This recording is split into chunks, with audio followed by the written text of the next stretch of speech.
নিশ্চয়ই ভাবছো যে ম্যাম হঠাৎ টাকা কি জন্য দেখাচ্ছে। ওয়েলকাম টু এটু হাব বাংলা। আজকে তোমাদের সঙ্গে শেয়ার করব এই যে টাকাতে, ভারতীয় টাকায় গান্ধীজির ছবি যে থাকে সেটার পেছনে কি ইতিহাস রয়েছে। আসলে আগেকার যে টাকা ছিল সেখানে কিন্তু গান্ধীজির ছবি ছিল না, সেখানে স্যাটেলাইটের ছবি, বিভিন্ন পশুর ছবি ইত্যাদি ছিল।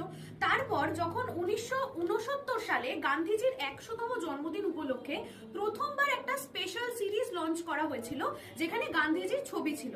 এরপরে 1987 সালে গান্ধীজির ছবি দেওয়া 500 টাকার নোট বার করা হলো এবং তারপরে বোঝা গেল যে এই বিভিন্ন রকম পশু পাখির ছবি দেওয়ার নোট সেটা কিন্তু জাল করা অনেক বেশি সহজ, বরং গান্ধীজির এই ছবি দেওয়ার যে নোট সেটা বিপুল জনপ্রিয়তাও পেল আর সেটা জাল করাটাও বন্ধ হয়ে গেল।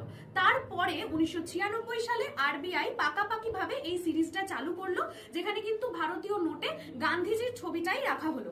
আর দেখে নাও এই ছবিটা, এটা হলো 1946 সালে তোলা একটা ছবি যেখানে স্যার পেথিক লরেন্স এবং গান্ধীজি রয়েছেন। আর এই ছবিটা থেকে গান্ধীজির মুখটা কিন্তু কেটে আমরা ব্যবহার করতে দেখেছি ভারতীয় নোটে। মানে এটা কোনো আঁকা ছবি নয়, এটা একটা আসল ছবি থেকেই নেওয়া। তো তোমরা আমাকে জানাও তোমাদের কি মনে হয়, গান্ধীজির ছবি ছাড়াও অন্য কারো ছবি কি তোমরা নোটে দেখতে চাও? অবশ্যই কমেন্ট করে জানিও আর সাবস্ক্রাইব করে দিও।